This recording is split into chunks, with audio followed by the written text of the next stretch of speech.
जी हां, तो पांचवें चरण का मतदान खत्म हो चुका है। 125 अरब की आबादी के देश का, दुनिया के सबसे बड़े लोकतंत्र का, सबसे बड़े महापर्व का पांचवां राउंड हो चुका है। 121 सीटों के मतदाताओं का फैसला ईवीएम मशीन में कैद हो चुका है।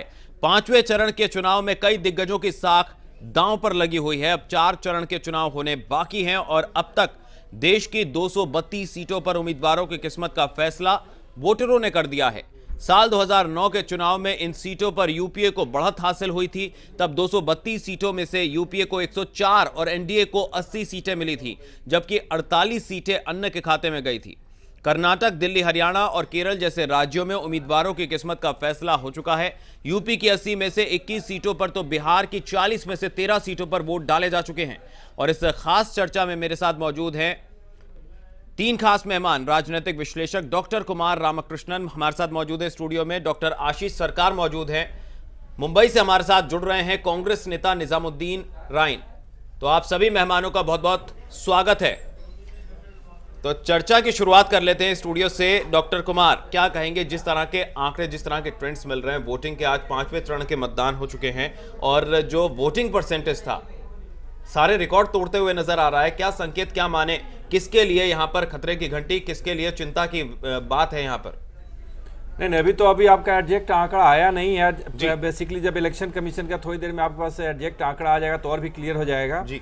लेकिन इतना तो तय है कि जो वोटिंग का परसेंटेज है, लास्ट ईयर जो 52% का जो रिकॉर्ड था ऑल ओवर इंडिया में, इस बार ये देखना है कि पिछला फेज में आप देखेंगे कि 12% ज्यादा पोलिंग हुआ था जी। इस फेज में ये देखना है कि टोटल कितना ज्यादा यूपी में कितना ज्यादा पोलिंग हो रहा है। वो ज्यादा मायने रख रहा है बीजेपी के लिए भी, कांग्रेस के लिए भी, समाजवादी पार्टी के लिए भी।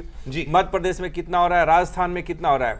लेकिन साथ साथ आपको एक चीज और ऐड कर दे कि ये जो ज्यादा जो पोलिंग हो रहा है ये बेसिकली एंटी इनकम्बेंसी है और कहीं ना कहीं ये कांग्रेस के अगेंस्ट में जाएगा। अगर बहुत ज्यादा पोलिंग हो रहा है तो 5% एंड अबव अगर जा रहा है पोलिंग, ये निश्चित रूप से मतदाताओं का एक आक्रोश है और ये आक्रोश जो है ये कांग्रेस के अगेंस्ट में जाएगा। लेकिन साथ ही साथ आप इसको जो बीजेपी स्टेट्स है वहां से आप इन आंकड़ों की तुलना नहीं कर सकते। अगर बीजेपी स्टेट्स में अगर ज्यादा मतदान हो रहा है तो वहां पे बीजेपी के लिए भी अच्छी चीज नहीं है, क्योंकि वहां पे ऑलरेडी बीजेपी की सरकारें हैं, ऑलरेडी मैक्सिमम पार्लियामेंट मेंबर वहां से है। आप मध्य प्रदेश का ले लीजिए या आप राजस्थान में भी जस्ट अभी असेंबली इलेक्शन हुआ, आप वहां का आप उठा करके आप देख लीजिए। तो हमको लगता है कि इन सब स्टेट में जो पोलिंग का प्रतिशत रहेगा वो शायद उत्तर प्रदेश और बंगाल की अपेक्षा जो है वो कम रहेगा, केरला की अपेक्षा जो है वो कम रहेगा, लेकिन बाकी स्टेट जो है ज्यादा मायने रख रहा है जी। डॉक्टर कुमार, जैसा कि अभी हम पिछले बुलेटिन में चर्चा कर रहे थे और भोपाल से संवाददाता हमारे साथ जुड़ी हुई थी, उन्होंने बताया कि इस बार जो वोटिंग परसेंटेज है वो बहुत वहां पर कम जा रहा है। पिछले रिकॉर्ड्स की अगर बात करें तो वहां पर जब 4 बजे के आसपास जो है वहां 40 और 41% वोटिंग हुई थी, जबकि पिछली बार 58% हुई थी। अब हो सकता है वोटिंग परसेंटेज कुछ हद तक बड़ा हो, क्योंकि आखिरी जो पड़ाव चल रहा था वोटिंग का, आखिरी घंटे में भी कुछ लोग पहुंचे होंगे पोलिंग स्टेशंस, लेकिन वहां पर वोटिंग परसेंटेज कम गया है। तो दर्शकों को आम अगर भाषा में समझाने की कोशिश करें तो क्या, क्योंकि बीजेपी की सरकार विधानसभा में बनी थी तो उसका भी एक असर है, उसका भी एक फैक्टर है, बहुत ज्यादा वोटिंग नहीं हुई है वहां पर। नेचुरली मैसिव मैंडेट आया था शिवराज सिंह के नेतृत्व में जी। और अभी भी आप देखेंगे कि जो मध्य प्रदेश में जो मैक्सिमम जो मेंबर पार्लियामेंट है वो बीजेपी के ही हैं, तो वहां पे ये फॉर्मूला लागू नहीं होगा। लेकिन वहां कांग्रेस के एक अगर नेता वहां जुड़े हुए थे और वो इस बात के मतलब गारंटी देने को कह रहे थे कि इस बार जो है कांग्रेस वहां पर जीत निश्चित कर रही है, जितनी सीटों पर आज वहां मतदान हो रहा है। उन्होंने कहा कि बहुत ज्यादा जो है वोटिंग नहीं हो रही, इसका मतलब यह माना जाए कि कांग्रेस के फेवर में वोटिंग नहीं। अगर ज्यादा वोटिंग हुआ होता जी 5% एंड एबव, देखिए 2-4% को मायने नहीं रखता क्योंकि नए वोटर भी जुड़ते हैं, ये सब चीजें भी हैं। नहीं, 5% एबव से अगर ज्यादा वोटिंग होती तब हम ये मान सकते थे कि ये कांग्रेस के फेवर में गया है, क्योंकि तब मानते हम इसको कि मध्य प्रदेश सरकार के अगेंस्ट एंटी इनकम्बेंसी है, सेंट्रल गवर्नमेंट वाली बात वहां पे नहीं। तो इसलिए जो मध्य प्रदेश और राजस्थान पे और वैसे भी अगर आप देखेंगे तो विधानसभा का भी आंकड़ा उठा करके देख लीजिए आप, जो पिछली बार मध्य प्रदेश में कितना परसेंटेज पोल हुआ है, राजस्थान में कितना परसेंटेज पोल हुआ है। राजस्थान में हाईएस्ट परसेंटेज पोलिंग हुआ था विधानसभा के इलेक्शन में, और उसमें जो है कांग्रेस का सुपड़ा साफ हो गया। लेकिन यहां पे अगर परसेंटेज कम आ रहा है तो नेचुरली जो है बीजेपी का वोटर है और एंटी इनकम्बेंसी वहां पे नहीं है, और ये बीजेपी के फेवर में है। ये चलिए बीजेपी के फेवर में है, लेकिन कांग्रेस के नेता, कांग्रेस के प्रवक्ता भी हमारे साथ जुड़े हुए हैं, उनसे जान लेते हैं कि वो इस बात से कितना सहमत हैं। निजामुद्दीन जी का रुख कर लेते हैं, मुंबई से हमारे साथ जुड़े हुए। निजामुद्दीन जी, आपका क्या कहना है कि जिस हिसाब से जहां पर बीजेपी की सरकारें थी या बात करें विधानसभा में, वहां पर जो है वोटिंग परसेंटेज इतना ज्यादा हाई नहीं गया, लेकिन दावा आपकी ओर से, आपके दल की ओर से यही किया जा रहा है कि कांग्रेस के फेवर में है। आप क्या कहेंगे? बिल्कुल सही है। अभी जो चुनाव हुए हैं ये 5वें चरण का जी, इसमें बहुत अच्छे से जो वोटिंग हो रही है ये कांग्रेस के लिए फायदेमंद है। और आप देखेंगे कि जब भी रिजल्ट निकलेगा आपको खुद हैरत होगी। इससे पहले भी इस देश में जब चुनाव हुए हैं, जहां जहां इस तरह की पोलिंग हुई है वहां हमेशा कांग्रेस को फायदा मिला है, कभी उसमें कोई नुकसान नहीं हुआ है। और राज्य सरकारों के जहां तक सवाल हैं, जहां राज्य सरकारें काम कर रही हैं, आपका जो ओपिनियन पोल आया, जैसे आपने देखा केरला और कर्नाटका, वहां ऑलरेडी ओपिनियन पोल खुद ही पहले से बता रहा है कि वहां दोनों राज्यों में कांग्रेस के लिए अच्छे संकेत हैं। तो इसमें मुझे नहीं लगता कि ये जो वोटिंग बढ़ी है इससे कांग्रेस को कहीं नुकसान होगा, बल्कि कांग्रेस को बिल्कुल फायदा होने वाला है। क्योंकि इस चुनाव में जहां जहां लोग हैं, जैसे महाराष्ट्र के जिन दिग्गजों के चुनाव हुए हैं, सभी सीटें जीतने वाली हैं, इसमें कहीं दो राय नहीं है। जी डॉक्टर आशीष, आप क्या कहेंगे? आप कितने सहमत हैं?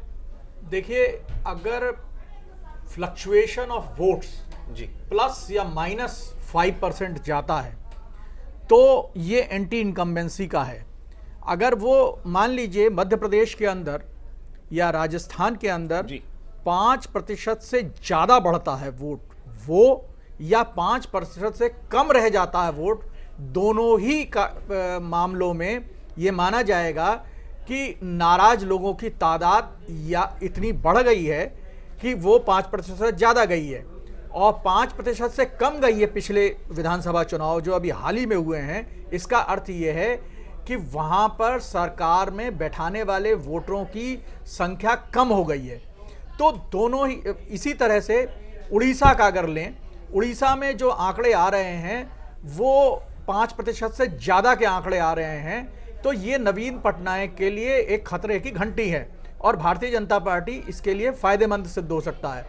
इसी तरह से उत्तर प्रदेश में जो आंकड़े 52% से ऊपर जाकर 57 या 60% को छूने वाले हैं जी, वो इस बात को का द्योतक हैं कि वहां पर जो सपा का वोट है वो कम निकल रहा है और भारतीय जनता पार्टी या एनडीए का वोट अधिक निकल रहा है। तो मेरा मानना यह है कि जब जहां जहां पर जिसकी भी सरकार है, अगर 5% की प्लस माइनस दोनों तरफ अगर अधिक या कम पोलिंग होती है तो वहां के एंटी एस्टेब्लिशमेंट वोट के कारण से ये फ्लक्चुएशन हो रही है। जी, लेकिन डॉक्टर विश्वास, आज जो वोटिंग हुई है, क्योंकि बहुत ज़्यादा सीटें थी, आज 121 सीटों पर मतदान हुआ, कुल मिलाकर अब तक जो है 22% सीटें जो हैं उस पर मतदान हुआ आज कहें, तो कितना अहम था आज का वोटिंग जो आज हुआ है 5वें चरण का, क्योंकि अब 50% सीटें ही रह गई हैं अगले 4 चरणों में। डॉक्टर कुमार। खास करके हम आपको बताएं उड़ीसा का भी जिक्र कर रहे थे जी। उड़ीसा में 70% पोलिंग हुआ है जी, और ये 70% बहुत बड़ी पोलिंग है लोकसभा के लिए जी। देखिए, स्टेट के लिए अगर होता तो शायद आप बोल भी सकते थे कि कम है, लेकिन लोकसभा के लिए बहुत बड़ी पोलिंग है। और ये ठीक बता रहे थे कि जो है ये नवीन पटनायक के अगेंस्ट में हो सकता है कि चला जाए और इसके लिए खतरे की घंटी है। और कहीं ना कहीं हमको लगता है कि बीजेपी का जो पोजीशन है, अगर 70% का भी जो मैसेज रिफ्लेक्ट हो रहा है, एडजेक्ट तो थोड़ी देर में क्लियर हो जाएगा, तो ये नवीन पटनायक अगेंस्ट और बीजेपी का प्रेजेंस जो है बढ़ता हुआ आपको कम से कम उड़ीसा में आपको नजर आएगा। ये जी, उड़ीसा में नजर आ सकता है। लेकिन ओवरऑल अगर ट्रेंड की बात करें या मुद्दों की बात करें, इस बार विकास का मुद्दा जो है कहीं ना कहीं बहुत ज्यादा लोगों ने उसको अहमियत दी। लेकिन और कौन कौन से, क्या भ्रष्टाचार, महंगाई, ये सभी एक अहम फैक्टर थे जिसको लेकर लोग घरों से बाहर निकले और जहां जहां भी लोग कांग्रेस से परेशान थे या नजर आए, वहां उन्होंने जो है भारी संख्या में जाकर पोलिंग स्टेशन पर लाइन लगाई। देखिए, लोगों के लिए जो मुद्दा था वो था महंगाई जी, भ्रष्टाचार, बेरोजगारी जी, विकास। नेताओं के लिए मुद्दा था सेकुलरिज्म और कम्युनलिज्म का फुटबॉल मैच जी। और कम्युनलिज्म वाला जो गेम है उसमें एक ही वोट बैंक के लिए आप देखेंगे, खास करके यूपी और बिहार में जिस ढंग से मारकाट मचा हुआ है जी, और इन सब के कारण आपको एक रिफ्लेक्शन आता है, जो तरह तरह का मुद्दा आ जाता है विवादास्पद, जो बयान सब जो आ रहा है, चाहे बीजेपी के किसी एक नेता की तरफ से आए, चाहे कांग्रेसी प्रत्याशी की तरफ से आए, चाहे समाजवादी प्रत्याशी की तरफ से आए, तो हमको और आपको ये लगता है कि जो है कम्युनलिज्म एक बहुत बड़ा मुद्दा है। लेकिन यकीनन आप लोगों से जा करके फील्ड में अगर आप बात करेंगे तब आपको पता चलेगा कि जो असली मुद्दा है यही 3-4 है। और महंगाई बहुत बड़ी मुद्दा है, बेरोजगारी बहुत बड़ा मुद्दा है, और विकास। आप दिल्ली में बैठे हो तो आपको हर चीज अच्छा लगता है, लेकिन थोड़ा सा दिल्ली से बाहर निकल करके देखिए, 10 किलोमीटर सराउंडिंग में आप किसी भी तरफ, और वहां के लोगों से जाकर के बात कीजिए, तब आपको पता चलेगा कि जो है ओरिजिनल जो है मुद्दा क्या है। और कहीं ना कहीं जो है कांग्रेस पार्टी, हमको लगता है कि इन मुद्दों को एड्रेस करने में थोड़ा सा पीछे रह गया है। कांग्रेस को भी चाहिए था कि इन सब मुद्दों को ज्यादा उठाए, कंपेयर किए बोलना कि मोदी कॉम्युनल है, मोदी सेकुलर है। अरे कोई भी व्यक्ति कॉम्युनल है या सेकुलर है, ये आम जनता जानती है। अब आम जनता को कोई नेता समझाएगा, उससे समझने वाला नहीं है। तो हमको लगता है कि कांग्रेस के कारण कहीं ना प्रचार तंत्र में जो है ये कहीं ना कहीं चूक हो रही है अभी भी। निजामुद्दीन जी से उनका रिएक्शन ले लेते हैं, उनका क्या कहना है कि निजामुद्दीन जी, जिस तरीके से जो कांग्रेस को लेकर नाराजगी लोगों में थी, या एंटी इनकम्बेंसी फैक्टर की अगर बात करें, जो लोग घरों से निकल रहे हैं और वोटिंग परसेंटेज जहां जहां कांग्रेस की सरकार है वहां हाई जा रहा है, क्या कहेंगे, वहां पर भी बदलाव के संकेत आपको नजर नहीं आ रहे? बिल्कुल नहीं आ रहे हैं। और जिस तरह से हमारे विश्लेषक महोदय बता रहे हैं कि सांप्रदायिकता मुद्दा नहीं है, मेरा ख्याल है कि सांप्रदायिकता ही 2014 के इस चुनाव में सबसे बड़ा मुद्दा है, और यही मुद्दे के ऊपर इस देश का पूरा चुनाव हो रहा है। और एक तरफ लोग जो हैं बीजेपी को प्रोजेक्ट करने की कोशिश में लगे हैं, चाहे जिस तरह की हो, लेकिन आम जनता के बीच आप जाइए तो आपको समझ आ जाएगी। क्योंकि ये इलेक्शन जो है कोई नगर पालिका या नगर निगम का और इसका चुनाव नहीं है, ये लोकसभा का चुनाव है। और इस लोकसभा के चुनाव में सबसे बड़ा मुद्दा सांप्रदायिकता है, इससे वो इनकार नहीं कर सकते। दूसरी चीज, आपने जितनी फुटेज दिखाई है या अभी भी जो आपके फुटेज दिखाए जा रहे हैं, वो सब माइनॉरिटी डोमिनेटेड एरियो के ही फुटेज हैं। कहीं मुस्लिम महिलाएं दिखा रहे हैं आप, कहीं मुस्लिम दाढ़ी टोपी वाले आप दिखा रहे हैं, तो ये आप दिखा रहे हैं कि इनके परसेंटेज ही आज वोट्स को बढ़ाए हैं, किसी दूसरे के परसेंटेज वोटिंग में बढ़े नहीं है। तो इससे इस तरह का आकलन करना कि उसमें जो है बीजेपी को बड़ा फायदा हो सकता है, उनके राज्यों में फायदा हो सकता है, 2004 में भी यही था, 2009 में भी यही था। तो उसके बाद इतना बड़ा सांप्रदायिकता का मुद्दा नहीं था, क्योंकि तब बीजेपी के कुछ चेहरे ऐसे थे जिनको हर आदमी एक्सेप्ट करता था। लेकिन आज बीजेपी सिर्फ वोट के लिए इतना नीचे गिर गई है कि आप उनके लिए कोई मुद्दा नगण्य नहीं है। इसलिए देश में आज सबसे बड़ा मुद्दा सांप्रदायिकता का है, इससे देश के लोग इनकार नहीं कर सकते।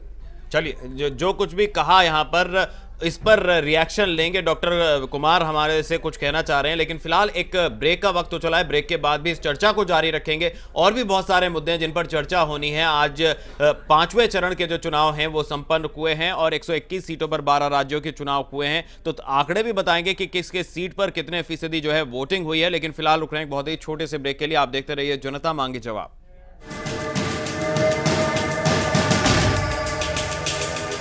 स्वागत है आपका ब्रेक के बाद। जी न्यूज पर आप देख रहे हैं जनता मांगे जवाब। ब्रेक पर जाने से पहले निजामुद्दीन जी ने एक सवाल खड़ा किया, एक बात का जवाब दिया कि विकास के मुद्दे को लेकर उन्होंने अपनी बात रखी। डॉक्टर कुमार उससे सहमत नहीं थे। डॉक्टर साहब, आप क्या कहना चाहेंगे उनके इस जवाब पर? नहीं, निजामुद्दीन जी जो बोले कि सांप्रदायिकता सबसे बड़ा मुद्दा है, और विकास और बेरोजगारी और ये सब चीजें जो है कोई मुद्दा नहीं है, तो हम जरा उन्हीं से, सांप्रदायिकता ही सबसे बड़ा मुद्दा है। तो हम उनसे पूछना चाहते हैं कि अभी जो लास्ट जो 2012 का जो इलेक्शन कैंपेन हुआ गुजरात के अंदर, और वहां पे सोनिया गांधी और राहुल गांधी जी का भाषण बहुत बारीकी से सुन रहे थे हम, एक बार भी दोनों में से कोई भी नेता गुजरात में जाकर के ये नहीं बोला कि मोदी कॉम्युनल आदमी है। एक बार भी मुंह से नहीं निकला, गलती से भी नहीं निकला कि मोदी जो है कॉम्युनल है, बीजेपी कॉम्युनल है। और वहां पे पूरी की पूरी इलेक्शन जो लड़ी गई, विकास के मुद्दे पे लड़ी गई, और वो जो विकास का मुद्दा जो गुजरात इलेक्शन से शुरू हुआ वो पूरे इंडिया में स्प्रेड कर गया। तो हमको लगता है कि निजामुद्दीन जी को अभी भी ये सोचना चाहिए कि आपका जो 10 साल का जो अचीवमेंट रहा है उसको आप आम जनता के बीच में ले जाएं, और बाकी सब चीजों को हम एड्रेस कर। ठीक है, सांप्रदायिकता मुद्दा है तो आम जनता जानती है, मेरे बताने से आपके बताने से नहीं होना है, सब जानती है। और सांप्रदायिकता का लेवल कोई ऐसा पार्टी हमको बता दीजिए जिसपे कि सांप्रदायिकता का दाग नहीं है। कोई ओपन सांप्रदायिकता करता है, कोई पर्दे के पीछे से सांप्रदायिकता करता है। अब 47 से अगर हम हिस्ट्री के प्रोफेसर हैं, दिल्ली यूनिवर्सिटी पढ़ाते हैं हम, अगर हम डेटा देने लगेंगे तो हम क्या पिछली चीजों को लेकर के चलते रहें? आपको चलना है, आप चलिए, कोई दिक्कत नहीं है। अगर आपके पार्टी को अच्छा लगता है तो आपको कल जब 16 मई का जब रिजल्ट आएगा तब आप रियलाइज करेंगे कि शायद कांग्रेस पार्टी मुद्दों से कहीं दूर चली गई, और अगर बेसिक मुद्दा अगर इन सब चीजों को अगर आप एड्रेस करते तो शायद आप एक बेहतर और कंपटीशन में आप बने रहते और आम जनता भी शायद आपको अप्रिशिएट करता। जी निजामुद्दीन जी। प्रोफेसर साहब, आपको अच्छे से याद होगा कि दिल्ली में शीला सरकार ने जितना डेवलपमेंट किया था, गुजरात से कहीं 10 गुना ज्यादा डेवलपमेंट था। आप दिल्ली रहते हैं, आप दिल्ली में प्रोफेसर हैं, आपने देखा होगा कि शीला सरकार ने जिस तरह से डेवलपमेंट का काम किया था, किसी राज्य में इतना डेवलपमेंट नहीं था। और आप हमारे मुंबई आइए, महाराष्ट्र का आप डेवलपमेंट देखिए और फिर आप गुजरात जाइए, दोनों का डेवलपमेंट देखिए, आपको सच्चाई का ज्ञान हो जाएगा कि काम जो है वो कांग्रेस की सरकारें ही करती हैं। डेवलपमेंट आप आएंगे जगहों पर देखने से लगता है, डेवलपमेंट टेलीविजन के चैनलों पे झूठ बोलने से नहीं दिखता। और बीजेपी के लोगों ने यही काम किया, डेवलपमेंट उन्होंने तो नजर आया नाम पर झूठ बोलकर राज्य के लोगों को गुमराह किया है। प्रोफेसर साहब, पहला चीज, आप निजामुद्दीन जी, पहला चीज, आप आइए, आप सत्य देखिए कि मुंबई का, महाराष्ट्र का जो डेवलपमेंट है उसके 10वें गुने पर भी महाराष्ट्र नहीं ठहरता। हम आपको बातें कर देने से डेवलपमेंट नहीं दिखता। आप आइए कभी और उसके बाद आप जो है विश्लेषण करिए कि कितना डेवलपमेंट उन्होंने गुजरात का किया। आप सही बता रहे, आप यही चीज बोलते हैं कि दिल्ली में डेवलपमेंट हुआ है, अच्छा लगता। बोलते हैं कि महाराष्ट्र में डेवलपमेंट हुआ है, अच्छा लगता। साथ में आप ये भी बोल देते कि 100 रुपए प्याज किलो, जो 100 रुपए किलो जो प्याज बिका है वो दिल्ली में ही बिका है। साथ में आप ये भी बोल देते कॉमनवेल्थ का घोटाला हुआ है, ये भी दिल्ली में ही हुआ है। प्याज प्रोफेसर साहब, प्याज जो है कोई अगर मेरे साथ डेटा में आते हैं, अभी प्याज 3 रुपया किलो महाराष्ट्र में है। 15 साल का डेटा, साहब प्याज 3 रुपया किलो महाराष्ट्र में है, किसी ने उठाया नहीं। नहीं, 15 साल में जो डेवलपमेंट हुआ सरकार का, क्यों प्याज का मुद्दा बीजेपी के जमाने में भी आया था। 15 साल का डेवलपमेंट ये हुआ कि आप 8 सीट पे आ गए। ऐसा है कि बीजेपी के वकालत करने से बेहतर है कि आप राष्ट्र को वो तथ्य बताइए जो देश के लिए लागू हो, क्योंकि प्याज जो है इलेक्शन का कोई मुद्दा नहीं होता। आपको याद होगा कि सुषमा स्वराज के जमाने में भी दिल्ली में प्याज हुई थी गड़बड़, और ये सीजनल फसल है। अभी महाराष्ट्र में ओला पड़ा, बहुत सारी मेरी बात भी सुन लीजिए। तो ना तो हम बीजेपी के दफ्तर में आज तक गए, ना हम कांग्रेस के दफ्तर में गए, ना हम आम आदमी पार्टी के दफ्तर में गए हैं। प्लीज, हम आप आज तक किसी पार्टी के दफ्तर में नहीं गए हैं। वो आप लोग दफ्तर में जाते होंगे, आप लोग जाके मीटिंग करते होंगे, हम नहीं गए। और ये आपका 15 साल का डेवलपमेंट है कि कांग्रेस आज 8 सीट पे आ गई, और पता नहीं पार्लियामेंट का जब रिजल्ट आएगा दिल्ली से, तब आपको मैंडेट पता चलेगा 16 तारीख के बाद कि 7 में से आप 7 सीट जीत रहे हैं या 7 आप हार रहे हैं या कितना सीट आप जीत रहे हैं। इसलिए प्लीज, आप मेरे से, हम समीक्षक हैं, हम किसी पार्टी की तरफ से नहीं बैठे हुए हैं। हमको जो नजर है वो आपको बोलते हैं। फिर आपको नहीं, आपको सांप्रदायिकता नजर आता, आप उससे बात करते रहिए, चिंता की आवश्यकता नहीं है। नहीं, आप बात करते रहिए उस पर, मेरे को उसमें कोई एतराज नहीं है। 16 मई के बाद कहीं आपको रिग्रेट ना फील हो, बस ये हम आपको बताना चाह रहे थे। जी चलिए आशीष जी, अगला सवाल ले लेते हैं यहाँ पर कि 121 बिल्कुल नहीं होगा प्रोफेसर साहब। जी निजामुद्दीन जी, आपके पास वापस आएंगे। देख रहा हूं कि देश के हालात क्या हैं। जी चलिए आशीष जी, अगला सवाल आपसे ले लेते हैं कि 121 सीटों पर आज जो है वोटिंग हुई है, और उसमें से अगर बात करें तो 46 जो सीटें हैं वो बीजेपी गठबंधन के पास और 43 सीटें जो हैं कांग्रेस गठबंधन के पास। लेकिन अगर बीजेपी मोदी की लहर का दावा यहां पर कर रही है तो इसी चरण में उसका जो प्रूफ भी होना है कि इसी चरण में जो मतदान हुए हैं, अगर मोदी की वेव जो बात की जा रही है वो उसी में ही जो है आज जो वोटिंग हुई है उसी में से साफ होनी है। तो कितना अहम है आज के चरण में जो वोटिंग हुई है, और अगर आज परसेंटेज जो है ओवरऑल हाई जा रहे हैं तो क्या बीजेपी के लिए एक अच्छा संकेत है? देखिए, आज जो 121 सीटों पर मतदान हो रहे हैं जी, मैं ये मानता हूं कि आज लगभग ये तय हो जाएगा कि दिल्ली में अगला स्वतंत्रता दिवस पे कौन झंडा फहराएगा जी, क्योंकि ये 121 सीटें बहुत महत्वपूर्ण हैं। उदाहरण के तौर पर ये वैसे तो पूरे देश में 5वां चरण है, लेकिन उत्तर प्रदेश में ये दूसरा चरण है जी। पहले चरण पे अमित शाह और सपा के लोग, दोनों ही लोगों ने अल्पसंख्यक और बहुमत मतदाताओं को का ध्रुवीकरण करने में सफल रहे थे। लेकिन आज जो रोहेलखंड में 11 सीटों पर मतदान हो रहा है, इसमें एक बहुत ही निर्णायक ये 11 सीटें हैं। इसमें जो भी बढ़त ले जाएगा वो उसका वो ये सूचकांक होगा कि आगे के मतदान में कौन आगे जा रहा है। ये रोहेलखंड के अगर सारे सीटों का आप नज़र डालें तो यहाँ पे अल्पसंख्यक मतदाता भारी मात्रा में है और वो लगभग गोलबंद है। और इसके अलावा यहाँ पर राजपूत और लोध वोट बहुत बड़ी मात्रा में है। पिछले जो विधानसभा के चुनाव हुए उत्तर प्रदेश में, ये सारा का सारा राजपूत और लोध वोट सपा के खाते में था, और जो अल्पसंख्यक वोट है वो तो सपा के खाते में था ही। लेकिन इस बार जो लोध और राजपूत वोट है वो भारतीय जनता पार्टी की ओर जाता हुआ दिख रहा है। अच्छा, जहां पर ये अगर उत्तर प्रदेश में ये 11 सीटों पर जो संख्या बढ़ी है मतदान की, वो इस बात का द्योतक है कि जो बहुसंख्यक वोट था और जो पिछले विधानसभा में बाहर नहीं निकला था, वो इस बार वोट कर रहा है। तो अगर सरसरी तौर पर अगर विश्लेषण करें तो ऐसा लगता है कि ये 11 सीटों पर भारतीय जनता पार्टी बढ़त ले सकती है, और इसमें सपा को या कांग्रेस को, कांग्रेस तो वैसे भी पिछले समय में हाशिए पर थी, और सपा को इस बार बहुत बुरी तरह से इसका खामियाजा उठाना पड़ेगा, और भारतीय जनता पार्टी अपने वोट को गोलबंद करने में सफल रह सकती है। चलिए, तो कम्युनिज्म के ऊपर भी आएंगे कि एक मुद्दा था या उसको बनाया गया, दागी कैंडिडेट्स जो हैं वो उसको लेकर कौन सी पार्टी ने कितना दांव लगाया और उसका क्या फायदा या क्या नुकसान हो सकता है तमाम पार्टियों को, उस पर भी चर्चा करेंगे। लेकिन फिलहाल वक्त तो चला एक छोटे से ब्रेक का। आप देखते रहिए जनता मांगे जवाब।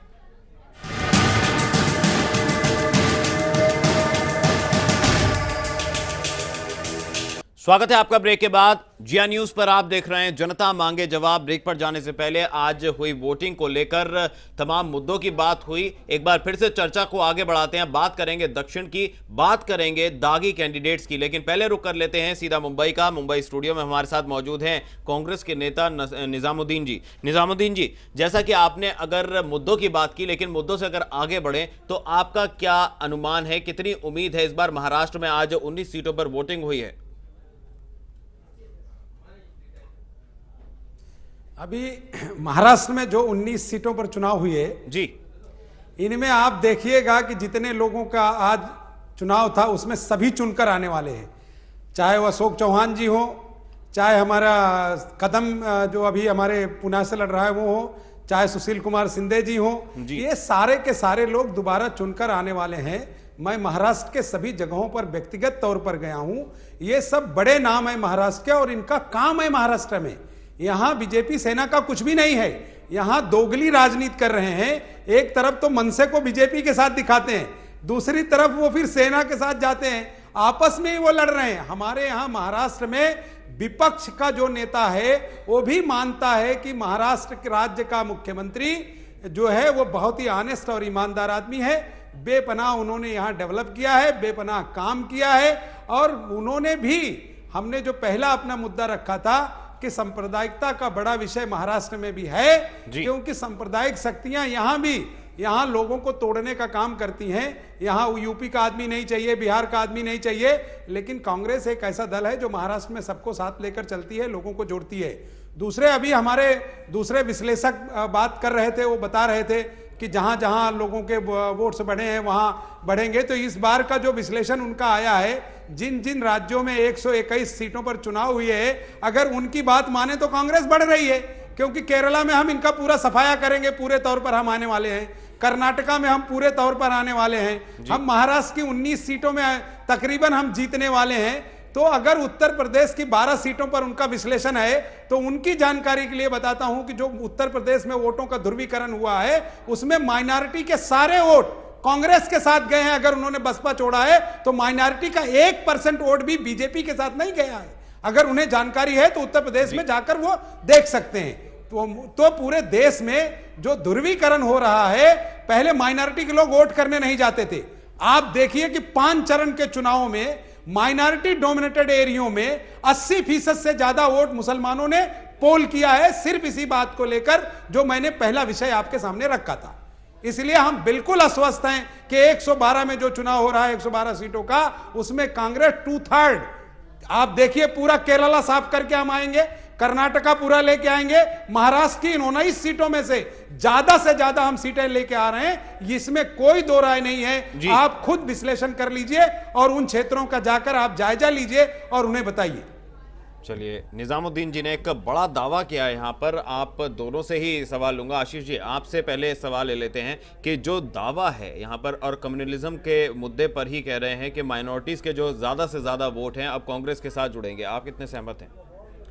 देखिए, एक पार्टी का प्रवक्ता की जो ड्यूटी है वो निजामुद्दीन जी निभा रहे हैं जी, मैं उनको बधाई देना चाहूँगा। लेकिन इस बार जो इस देश का चुनाव है, लोकतंत्र अब मजबूत है जी, और उसकी यही निशानी है कि जाति, धर्म, भाषा, प्रांत इसको छोड़कर जी, इस देश का आम जनता, इस देश का आम वोटर अब विकास चाहता है, अपना सुखद भविष्य चाहता है, अपने आगे आने वाली जो नस्लें हैं उसको सुधारना चाहता है। और इस देश में जाति और भाषा के आधार पर कोई दल केंद्र में पहुंच जाए, ये दिवा स्वप्न लगता है। और जहां तक केरल और महाराष्ट्र का एनालिसिस किया है जी, वहाँ पर इस बार कांग्रेस कितने लोगों को वापस लोकसभा में देख पाएगी ये तो 16 तारीख को ही पता चलेगा। लेकिन निश्चित तौर पर जो वहाँ की प्रदेश की सरकार है उससे वहाँ का आम वोटर उतना सुखद अनुभूति नहीं कर रहा है। जबकि मैंने पिछले सेगमेंट में, पिछले प्रश्न में कहा था जी, जी, कि उड़ीसा में अगर जनता नवीन पटनायक को किसी तरह से नकारने की मूड दिखाई दे रहा है, तो महाराष्ट्र में वहाँ की जो कांग्रेस सरकार है उसको नकार दे, इसमें कोई बहुत बड़ी बात नहीं होगी। और इस बार केरल में भी एनडीए अपना खाता खोलेगी और अपना बढ़त बढ़ा रही है। तो कुल मिलाकर जो है, जो विकास का मुद्दा एक तरफ एनडीए कर रहा है और कांग्रेस बार बार कम्युनल बात पे चली जाती है। और आज भी कांग्रेस के प्रवक्ता ने केवल गुजरात के दंगों पर बात करके आग में घी डालने का प्रयास किया। ये बड़ा दुर्भाग्यपूर्ण स्थिति है और इस तरह से करके मुझे नहीं लगता है कि कोई भी दल या कोई भी गठबंधन देश की सत्ता पर काबिज हो सकता है। एक इस तरह के इशू को लेकर, सार्वभौमिक इश्यूज को लेना ज्यादा एक मानना है और उन्होंने जो बात रखी हम उसका भी सम्मान करते हैं। लेकिन डॉक्टर कुमार, आपसे जानना चाहेंगे यहाँ पर कि जो माइनॉरिटी है, क्या उन्हें विकास से कोई मैं इनको जवाब देना चाहूंगा प्लीज। जी जी, बोलिए। नहीं सर, मैं इन्हें जवाब देना चाहूंगा महाराष्ट्र के संदर्भ में, अगर आप समय दें जी, तो मैं जरूर जवाब देना चाहूंगा। कहिए। मेरा यह कहना है कि अभी सर ने कहा कि महाराष्ट्र में मुख्यमंत्री या महाराष्ट्र की सरकार काम नहीं करती। आप उनसे कहिए कि महाराष्ट्र वो आए। अभी 6 महीने के अंदर जितने चुनाव हुए हैं, जिला परिषद से लेकर वहां बाय इलेक्शन हुए हैं, सारी की सारी कांग्रेस ने जीती है।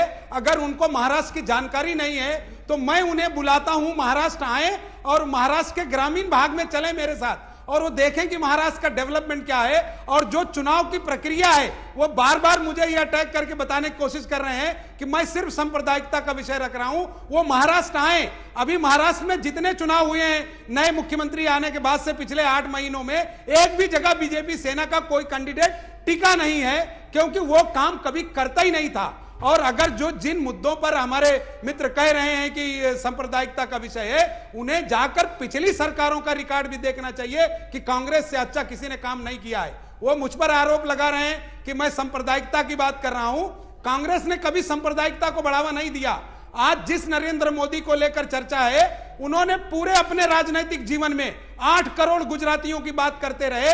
उन्होंने तो ऐसी गलत बातें की जो इस देश में कभी किसी राजनेता ने नहीं किया। लेकिन उनके बचाव में, उनके विरोध में कभी इस तरह का वर्ग सामने नहीं आया जिस तरह की झूठी बातें रखने में हमारे सम्माननीय प्रोफेसर साहब और दूसरे साथी अभी कह रहे थे। उनको महाराष्ट्र आना चाहिए, आके महाराष्ट्र के ग्रामीण भागों में, अभी इलेक्शन हुए, देर नहीं हुआ, 5 महीना पहले, ये 4 असेंबली के चुनाव के बाद भी चुनाव हुए हैं महाराष्ट्र में। हम जीत कर आए हैं बम्पर मेजॉरिटी से। अगर उन्हें जानकारी चाहिए तो आपके माध्यम से हम उन्हें जरूर भिजवा देंगे।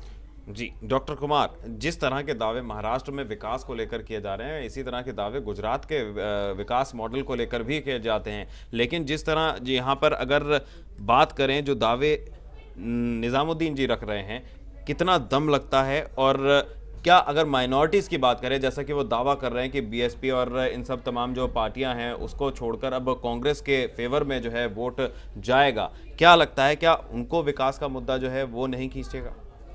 हमको तो ये समझ में नहीं आता है कि चाहे कोई भी पार्टी हो, कोई भी नेता हो जी, वो माइनॉरिटी और मेजॉरिटी का वोट क्यों मांगता है? एक आम हिंदुस्तानी का वोट क्यों नहीं मांगता है? वो एक कॉमन पीपुल का वोट क्यों नहीं मांगता है? क्यों चाहता है हमको माइनॉरिटी वोट मिले? क्यों चाहता है हमको मेजॉरिटी वोट मिले? उसका क्या कारण है? कहीं न कहीं आप अपने कमी को जो है जब छुपाना चाहते हैं, तब आप माइनॉरिटी और मेजॉरिटी का जो आप गेम खेलना जो आप स्टार्ट कर देते हैं।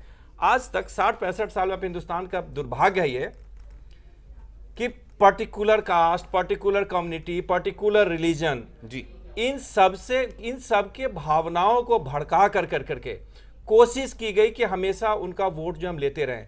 कभी भी उनको विवेक के आधार पर वोट देने के लिए नहीं बोला जाता है कि आप अपने विवेक पे दीजिए, चाहे जिसको भी देना है दीजिए। हम ये नहीं बोल रहे हैं।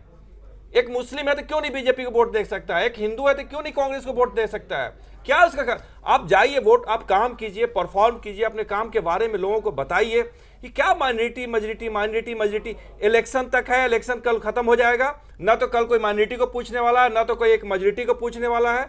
कल होकर अगर सफर करता है तो पूरा हिंदुस्तान सफर करता है, हिंदुस्तान का हर नागरिक सफर करता है। हम अभी भी निजामुद्दीन जी से रिक्वेस्ट करेंगे कि कम से कम जो भी फेज बचा हुआ है आने वाले कल में भी माइनॉरिटी मेजॉरिटी को अपना एक साथ में एक तरफ रख दें, बल्कि बात करें पूरे कंट्री में कि जो हम ये जो है विकास के मुद्दे पे वोट मांग रहे हैं, हम महंगाई के विरुद्ध में वोट मांग रहे हैं, हम आने वाले कल में सब कुछ ठीक ठाक करेंगे। इन सब मुद्दों को ले जाए, उनका 10 साल का जो अचीवमेंट रहा है कांग्रेस का, उसको लोगों के सामने ले जाए, वो लोगों को बताएं कि क्या ऐसा कारण है कि कहां पे क्या कमी रह गई। इन सब चीजों से हो सकता है कि एक पॉजिटिव कैंपेन है। और अगर आप सिर्फ सांप्रदायिकता की बात करते हैं और बाकी मुद्दों को आप छोड़ देते हैं तो ये एक निगेटिव कैंपेन है। बोलने में तो बहुत अच्छा लगता है, टीवी डिबेट में बहुत अच्छा लगता है, लेकिन आम आदमी के लिए अब इन सब चीजों का कोई वजूद नहीं है, कोई इसके लिए कोई वैल्यू नहीं है। देखिए हिंदुस्तान में हर सिटीजन का बराबर राइट है, चाहे कोई 1% हो, चाहे 5% हो, चाहे 95% हो, उसको कोई हिला नहीं सकता है। ना तो नेता, ना अभिनेता, ना कोई कुछ नहीं कर सकता उसका, क्योंकि पहले से ज्यादा हमारे यहाँ लॉ मजबूत हो गया, हमारे यहाँ जुडिशरी काफी इफेक्टिव हो गया हुआ है। तब चाह करके भी आप ज्यादा नहीं कुछ कर सकते अब आप। इसलिए हम सभी पार्टी के नेता से अपील करते हैं कि माइनॉरिटी मेजॉरिटी छोड़ करके थोड़ा सा दूसरे मुद्दे को जो आम आदमी सफर कर रहा है। देखिए गरीबी से कोई सफर करता है तो कोई एक माइनॉरिटी मेजॉरिटी नहीं करता। हम भी गांव से आते हैं, मुझे भी अपने गांव के बारे में पता है कि आज मेरे यहाँ सड़क नहीं है, जाने में कितना टाइम लगता है, कितना प्रॉब्लम होता है। मेरे अगर बिजली नहीं है तो वहां पे कोई भी रह रहा हो, हर कास्ट कम्युनिटी सफर करता है, चाहे हिंदू रह रहा हो चाहे मुसलमान रह रहा हो। तो हमको चाहिए कि इन सब चीजों के बारे में थोड़ा ज्यादा फोकस करें। सिर्फ अगर एक चीज के बारे में फोकस करते हैं तो आपका एक निगेटिव कैंपेन है ये। जी चलिए अब रुक कर लेंगे दक्षिण का। तो दक्षिण की अगर सीट की बात की जाए तो दक्षिण में एक येदियुरप्पा फैक्टर, अभी हाल ही में जो विधानसभा चुनाव हुए, डॉक्टर आशीष आपसे जानना चाहेंगे कि जब बीजेपी से वो अलग हुए तो बहुत ज़्यादा खामियाजा उन्हें भुगतना पड़ा, लेकिन अब अगर वो पार्टी से जुड़े हैं क्या उसका फायदा मिल सकता है लोकसभा चुनाव में, और कितना अहम है? क्योंकि आज दक्षिण की जो तमाम सीटें थी उस पर पुलिंग हो गया है। देखिए कर्नाटक में भारतीय जनता पार्टी और येदियुरप्पा फैक्टर जो है वो न खाते बन रहा है न निगलते बनने वाला स्थिति थी जी।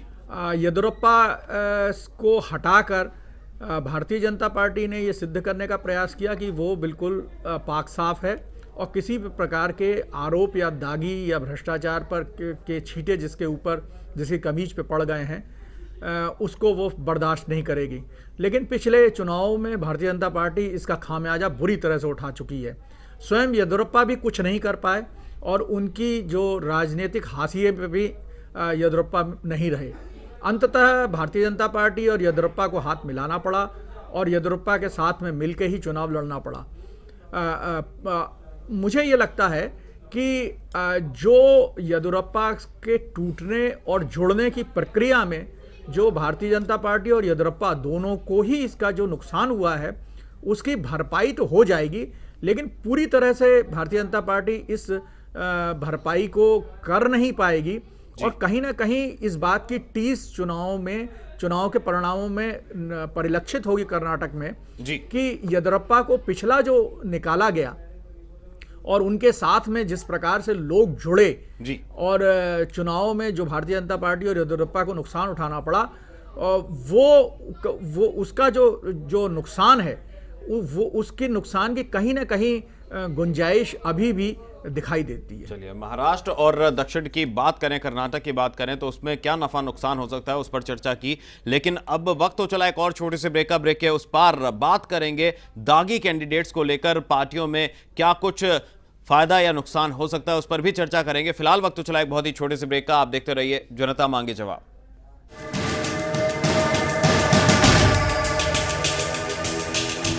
स्वागत है आपका ब्रेक के बाद। आप देख रहे हैं जिया न्यूज पर जनता मांगे जवाब। अब हम कार्यक्रम के आखिरी पड़ाव में आ गए हैं। बात कर लेंगे कि कहां कहां कितना फीसदी वोटिंग हुआ और दागी कैंडिडेट्स का जो भूमिका है वो किस पार्टी को क्या फायदा क्या नुकसान पहुंचा सकती है। डॉक्टर कुमार, आपसे जानना चाहेंगे, अगर आंकड़ों पे जाएं तो बीजेपी के पास 105 में से 30 कैंडिडेट्स ऐसे हैं जो दागी कैंडिडेट्स हैं, जबकि कांग्रेस की बात करें 101 में से 22, बीएसपी 118 में से 22 और निर्दलीय उम्मीदवार 860 में से 66 दागी कैंडिडेट्स हैं, जबकि आम आदमी पार्टी की बात करें 108 में से 16।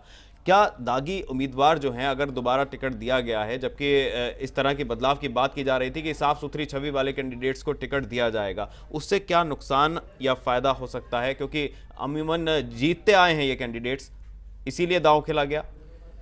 देखिए, एक प्रॉब्लम जो है इस दागी वाला जो आप बात बता रहे हैं, इसे सारा पार्टी सफ़र कर रहा है। आप जो खुद ही बता रहे हैं सब पार्टी में जो दागी कैंडिडेट्स है, पार्टियों के साथ एक मजबूरी है, क्योंकि ये जो दागी लोग हैं ये पैसे वाले हैं, पहुंच वाले हैं, बाहुबली हैं, और इनकी जो पकड़ है, इनकी पकड़ अपने स्थानीय स्तर पे इतना ज़्यादा है कि पार्टी चाह करके भी इनको जो है टिकट देने से नहीं रोक सकता। इनकी एक मजबूरी बन गई है, क्योंकि पार्टी अगर इनको टिकट नहीं देती है तो फिर दूसरा पार्टी टिकट देता है। अगर दूसरा पार्टी भी नहीं टिकट दे दिया तो ये किसी कैंडिडेट को हरवाने और जिताने की इनके पास क्षमता है। तो ये जो लॉ आपका नया सुप्रीम कोर्ट जो रूलिंग पास किया है कि जो भी पार्लियामेंट का जो मेंबर अगर एक बार कन्विक्ट हो जाता है तो उसकी मेंबरशिप चला जाए, हम ये चाहते हैं कि चाहे सरकार किसी की बने, वो एक प्रोविजन कर दे कि जितना जल्दी से जल्दी हो सके इनका जो है मामला का निपटारा किया जाए। अगर जितना जल्दी इनका कन्विक्शन, जितना ज़्यादा इनका कन्विक्शन रेट बढ़ेगा, तब हमको लगता है तब जा करके इन सब चीज़ों को जो है आप चेक कर सकते हैं।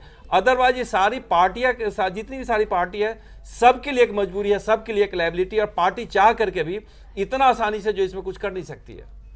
जी आशीष जी, आपसे जानना चाहेंगे कि अगर पश्चिम बंगाल की सीट की बात करें तो बहुत ज़्यादा हाई गया है इस बार वोटिंग परसेंटेज, किस तरह के संकेत मिल रहे हैं ममता बनर्जी के लिए या लेफ्ट पार्टीज के लिए अगर बात की जाए? देखिए, पिछली बार जो ममता जी ने रॉयटर्स बिल्डिंग पर ये माना जाता था कि रॉयटर्स बिल्डिंग की कुर्सी से लेके ईंटें सब कुछ लाल हैं, और उस पर सेंध लगाई, और पश्चिम बंगाल से वाम मोर्चे का जो गढ़ माना जाता, उस गढ़ में भीतर घुसी, उसके चक्रव्यूह को तोड़ा। लेकिन ममता बनर्जी से जितनी अपेक्षाएं थी वो मुझे लगता है कि पूरी तरह से वहाँ की जनता अब उसके मोह भंग की ओर है। और ये भी संभावना लगती है कि वाम मोर्चे के कुछ लोग बड़ी मेहनत कर रहे हों और अपने पुराने कैडर को और अपने पुराने वोटरों को दोबारा लुभाकर अपनी ओर आकर्षित करें। लेकिन पश्चिम बंगाल का एक बहुत बड़ी तादाद में जो नए वोटर जुड़े हैं, उनकी भूमिका को नज़रअंदाज करना संभव नहीं है। और ये नया वोटर न तो वामपंथी है और न ही ममता बनर्जी की तरफ तृणमूल का है, न ही कांग्रेस की तरफ इसका झुकाव है, और न ही भारतीय जनता पार्टी की तरफ।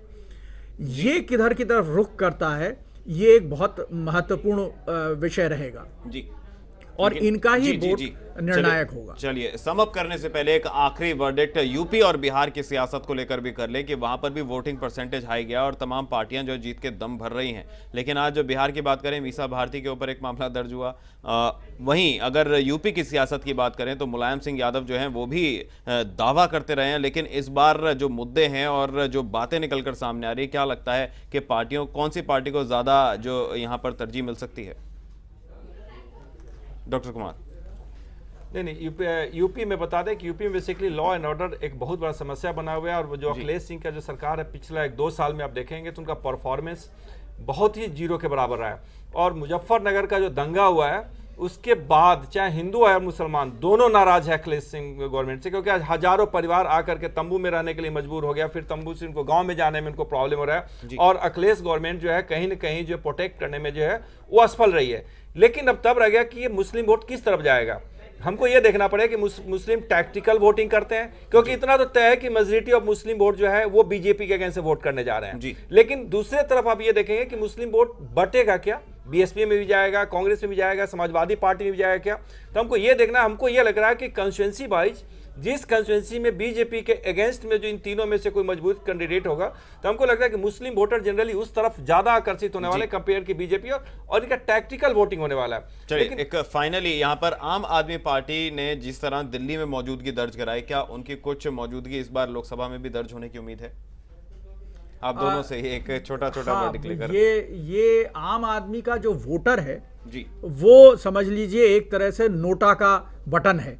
जो लोग जो स्थापित यहाँ की देश की राजनीति है, जो राजनीतिक व्यवस्था है, जो परिवेश है, उससे जो लोग नाराज हैं जी, वो लोग, जैसे दिल्ली में नाराजगी प्रकट करने के लिए लोगों ने आम पार्टी को वोट दिया है, कहीं ऐसा ना हो कि सारे देश में जहां पर इन्होंने अपने कैंडिडेट और मजबूत कैंडिडेट खड़े किए हैं, अच्छे कैंडिडेट खड़े किए हैं, वहां पर लोग अपना वोटर नाराजगी प्रकट करने के लिए आम आदमी की तरफ चले जाएं, इसकी संभावनाओं से पूरी तरह से नकारा नहीं जा सकता है। चलिए, तो बड़ी बात यह कि लोकतंत्र की जीत होनी चाहिए। आम आदमी जो है हमेशा उसका जो अधिकार है, उसका जो मूल अधिकार है, उसका जो हक है, वो आज उसका इस्तेमाल कर रहा है। आम आदमी जागरूक है, वोटर जो है जागरूक है, और इसीलिए वोटिंग परसेंटेज जो है लगातार रिकॉर्ड्स तोड़ रहा है, और ऐसी उम्मीद आने वाले चरणों में भी की जा रही है। ऐसे में देखना दिलचस्प होगा कि 16 मई को जो रिजल्ट्स आते हैं उसमें किसकी सरकार बनती है। तमाम पार्टियां अपने जीत के दावे कर रही है, क्या आम आदमी पार्टी की सरकार बनती है, कांग्रेस गठबंधन की सरकार बनती है, या एनडीए की सरकार बनती है, ये तो वक्त बताएगा। बहरहाल इस कार्यक्रम में, इस चर्चा में सिर्फ इतना ही। बहुत बहुत शुक्रिया सभी मेहमानों का हमारे साथ जुड़ने के लिए। तो लवी गुंबर को दीजिए इजाजत। जिया न्यूज पर खबरों की रफ्तार जारी है, देखते रहिए जिया न्यूज। नमस्कार।